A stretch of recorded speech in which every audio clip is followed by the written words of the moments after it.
தன்னன்னாதினம் தன்னன்னாதினம் சரணம் ஐயப்பா சரணம் ஐயப்பா தன்னன்னாதினம் தன்னன்னாதினம் சரணம் ஐயப்பா சரணம் ஐயப்பா விழியாவும் ஒளியான குருவே என் சுவாமி உனை பாடும் உயிர்நாதம் சரணம் ஐயப்பா வழியாவும் துணையாக வருகின்ற சாஸ்தா மனமே உன் மலபீடம் சரணம் ஐயப்பா.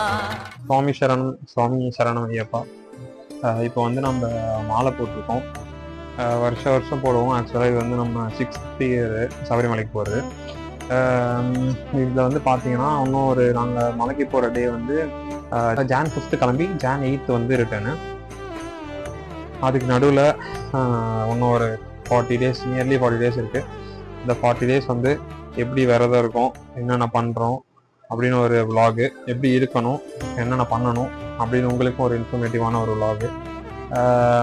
ஆக்சுவலாக இன்றைக்கி தான் மாலை போட்டோம். ஈவினிங் தான் இன்றைக்கி டே வந்து பார்த்தீங்கன்னா 2 December தான் மாலை போட்டிருக்கோம். ஈவினிங் மாலை போட்டோம். இதுக்கப்புறம் என்னென்ன பண்ணுறோம், என்னென்ன விஷயம்லாம் இருக்குது அப்படின்னு ஒரு எபிசோட் மாதிரி பார்க்கலான்னு. ஃபர்ஸ்ட் வந்து பார்த்தீங்கன்னா மாலை போடுறதுக்குன்னா சபரிமலைக்கு தான் மாலை போட்டிருக்கோம். என்னென்ன ரூல்ஸ் அண்ட் ரெகுலேஷன்ஸ் அப்படின்னு பார்த்தீங்கன்னா பயங்கரமானு சொல்லும்போது ஒரு நல்ல ஒரு விரதத்தை கடைபிடிக்கணும். அதில் வந்து மெயினாக என்னென்னு பார்த்தீங்கன்னா மாலை போட்டு இந்த பெட்டில் படுக்கிறது அந்த மாதிரி இது இருக்கக்கூடாது. பெட்லலாம் நான் தரையில் படுக்கலாம், இல்லை ஏதாவது கட்டையில் அந்த மாதிரி தான் படுக்கணும். பெட்டு யூஸ் பண்ணக்கூடாது, பில்லோ யூஸ் பண்ணக்கூடாது. பெட்ஷீட் யூஸ் பண்ணலாம். பெட்ஷீட் வந்து நம்ம அந்த பெட்ஷீட் மட்டும்தான் நம்ம விரதம் இருக்க நாட்கள் வரைக்கும் அந்த பெட்ஷீட் மட்டும் தான் யூஸ் பண்ணலாம். நான் சில பேர் வந்து விரதம் வந்து சில பேர் 1 வாரம் 10 நாள் அந்த மாதிரிலாம் கூட இருக்காங்க. அது அவங்கவுங்க லிவிங்கை பொறுத்து. ஏன்னா எல்லாருக்குமே வந்து அந்த மாதிரி ஒரு லிவிங் இருக்காது. சில பேர் அவங்கவுங்க சொந்த வீடு ஊரை விட்டுட்டு வேற எங்கேயாவது தங்கியிருப்பாங்க, ஆனால் மலைக்கு போவாங்க. அது ஒரு வேண்டுதல் அந்த மாதிரி தான் இருக்கும்.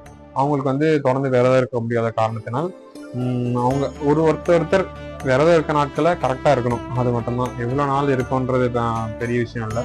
அந்த நாட்களில் கரெக்டாக இந்த இதை ரூல்ஸ் அண்ட் ரெகுலேஷன்ஸை கடைப்பிடிக்கணுன்றது. அப்புறம் பார்த்தீங்கன்னா ஆக்சுவலாக நார்மலாக தெரிஞ்ச மாதிரி நான்வெஜ் தான் சாப்பிடக்கூடாது. Only vegetarian. அதுலேயும் வந்து ஒரு வாட்டி மட்டும்தான் சாப்பாடு சாப்பிடணும். மார்னிங் நைட் வந்து டிஃபன் மாதிரி தான் சாப்பிடணும். 3 வேளையும் சாப்பாடு அந்த மாதிரிலாம் சாப்பிடக்கூடாது. முடி வெட்டுறது, ஷேவிங் பண்ணுறது அந்த மாதிரி எதுவும் பண்ணக்கூடாது. ஒரு நாளைக்கு 2 தடவை குளிக்கணும். காலையிலையும் சாயந்தரமும் குளிக்கணும். குளித்ததுக்கப்புறம் ஐயப்பனுக்கு பூஜை பண்ணணும். கற்பூரம் காமிச்சு பூஜை பண்ணி அட்லீஸ்ட் 108 சரணமாவது சொல்லணும். வேறு ரூல்ஸ் அண்ட் ரெகுலேஷன்ஸ் செருப்பு போடக்கூடாது. மற்றபடி வேறு எதுவும் இல்லை. நம்ம வந்து மலைக்கு போகிறது வந்து January 5 கிளம்புறோம். 7 சாமி பார்த்துட்டு 8 அங்கேருந்து 9 இங்கே ரிட்டன். வேறு எந்த ஒரு எது இருந்தாலும் நான் சொல்கிறேன். ஒரு vlog மாதிரி எடுக்கலான்னு பார்க்குறேன். எப்படி வருதுன்னு பார்ப்போம். ആ ഭക്തർ എനിക്ക് വളരെ പ്രിയപ്പെട്ടവരാണ്.